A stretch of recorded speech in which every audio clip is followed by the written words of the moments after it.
कहानी शुरू होती है एक प्राचीन मंदिर से, जो एक घने जंगल के बीचों बीच ऊंचे पेड़ों और खाई से ढकी चट्टानों के बीच छिपा हुआ था। यह मंदिर पत्थरों से बना था, जिसकी दीवारों पर जटिल नक्काशी थी, लेकिन समय के साथ वे धुंधली पड़ चुकी थीं। मंदिर का प्रवेश द्वार एक भारी पत्थर का था, जिसके ऊपर एक अजीब सा प्रतीक उकेरा हुआ था, जो किसी प्राचीन देवता का प्रतीक लगता था। मंदिर के अंदर एक गहरा सन्नाटा था और हवा में एक ठंडक थी जो रोंगटे खड़े कर देती थी। रात के समय जब चांद की रोशनी मंदिर की टूटी छत से होकर अंदर आती थी, तो दीवारों पर बनने वाली परछाइयां किसी जीवित साए की तरह लगती थीं। आसपास के गांव वाले इस मंदिर को शापित मंदिर कहते थे।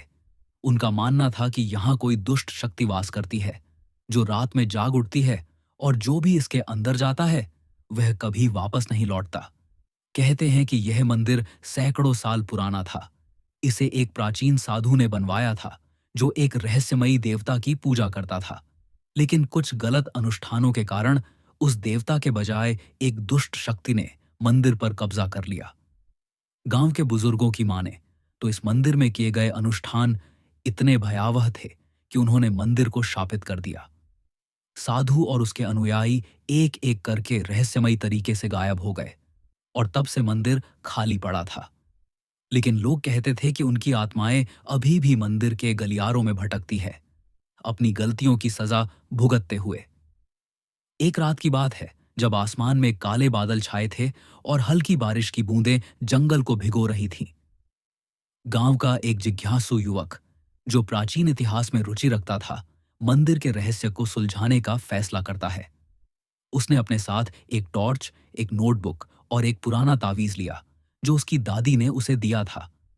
वह मंदिर के प्रवेश द्वार पर पहुंचा और अंदर कदम रखा।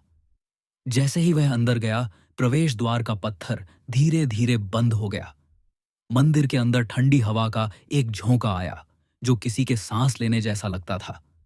उसने अपनी टॉर्च जलाकर आगे बढ़ना शुरू किया। मंदिर के गलियारे संकरे और अंधेरे थे, और दीवारों पर नक्काशी में उकेरे गए चेहरे उसे घूर रहे थे। जैसे ही वह मंदिर के मुख्य कक्ष में पहुंचा, उसे लगा कि कोई उसका पीछा कर रहा है। उसने पीछे मुड़कर देखा, लेकिन वहां केवल अंधेरा था। फिर एक ठंडी फुसफुसाहट गूंजी, जो उसके नाम को पुकार रही थी। उसने अपनी टॉर्च चारों ओर घुमाई, लेकिन रोशनी केवल दीवारों को ही उजागर कर रही थी। मंदिर के केंद्र में एक पुराना वेदी थी, जिसके ऊपर एक टूटा हुआ मूर्ति का सिर रखा था। उसने वेदी के पास जाकर देखा, तो उसे लगा कि मूर्ति की आंखें उसे देख रही हैं। अचानक उसे एक ठंडा स्पर्श महसूस हुआ, मानो किसी ने उसका कंधा पकड़ा हो। उसने तेजी से पलटकर देखा, लेकिन वहां कोई नहीं था। उसका दिल जोर जोर से धड़क रहा था, लेकिन उसने हिम्मत नहीं हारी। वह वेदी के पास गया, जहां उसे एक पुराना ताला लगा संदूक दिखा। जैसे ही उसने संदूक को छुआ, मंदिर से एक भयानक चीख गूंजी। गांव वालों ने उस रात मंदिर की ओर से कई चीखें सुनी, और फिर सन्नाटा छा गया। सुबह जब कुछ लोग मंदिर में गए, तो उन्हें केवल युवक की टॉर्च और नोटबुक मिली। नोटबुक के आखिरी पन्ने पर लिखा था, यहां से निकल जाओ। वह खुद गायब था।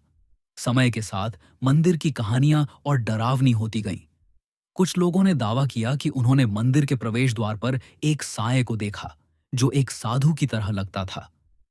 वह साया धीरे धीरे मंदिर की ओर बढ़ता था और फिर दीवारों में गायब हो जाता था। कुछ ने कहा कि उन्होंने मंदिर के गलियारों से किसी के रोने की आवाज सुनी, जो धीरे धीरे हंसी में बदल जाती थी। एक बार एक बूढ़े व्यक्ति ने बताया कि उसने मंदिर के बाहर एक औरत को देखा, जिसके कपड़े खून से सने थे। वह औरत मंदिर की ओर बढ़ रही थी और फिर हवा में गायब हो गई। गांव में एक बार एक तांत्रिक आया, जिसने दावा किया कि वह मंदिर की दुष्ट शक्ति को खत्म कर सकता है। उसने अपने साथ पवित्र राख, मंत्रों की किताब और एक तलवार ली, जो पवित्र जल से धोई गई थी। वह रात को मंदिर में गया और मंत्र पढ़ने लगा। शुरू में सब कुछ शांत था, लेकिन अचानक हवा तेज हो गई। मंदिर की दीवारें हिलने लगीं, मानो वे जीवित हो उठी हों। मंदिर के केंद्र से एक गहरी डरावनी आवाज गूंजी, जो किसी दानव के हंसने जैसी थी। तांत्रिक ने मंत्र पढ़ना जारी रखा, लेकिन उसकी आवाज कांपने लगी। गांव वालों ने उस रात मंदिर से एक अजीब सी रोशनी देखी जो नीली और काली थी। सुबह जब कुछ लोग मंदिर में गए तो उन्हें तांत्रिक की किताब और तलवार मिली, लेकिन वह खुद गायब था। कहते हैं कि मंदिर में एक श्राप है। कई साल पहले एक औरत को साधु के अनुयायियों ने मंदिर में बलि चढ़ा दिया था, क्योंकि उसने उनके रहस्यों को उजागर करने की कोशिश की थी। उसकी चीखें मंदिर के हर कोने में गूंजी थीं और उसने मरने से पहले श्राप दिया था कि जो भी इस मंदिर में आएगा वह उसकी आत्मा का शिकार बनेगा।